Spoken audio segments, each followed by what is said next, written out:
Toe ek klein was, het ek vir Moses en Elias so beny, omdat hulle naby u kon lief en u volk deur hul bevry, met groot dade en fanfare wat u heerlikheid vertoon, en dat almal weet u heerskappy gedei.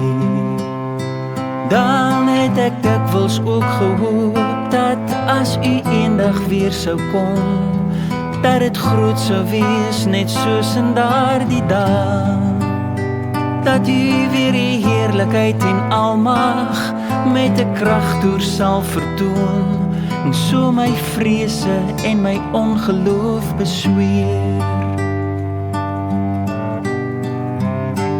Maar toe u deurbreek en u heerlikheid op aarde kom vertoon, sodat elkeen voor u aangesig kon staan, het u 'n mens geword, 'n kindjie in 'n krib so erg gewoon, kom loop die stofpad, eet u brood sonder 'n kroon.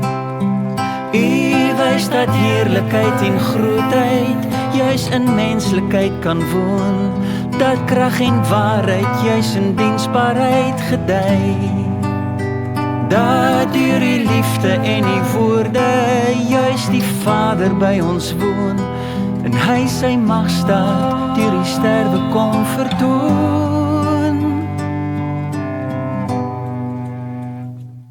Dus nou weet ek, u is groter as my wildste kinderdroom, toe u Immanuel word om ons te kom bevry. Laat dus u heerlikheid en grootheid deur my menslikheid vertoon, omdat u deur die Gees volledig in my woon.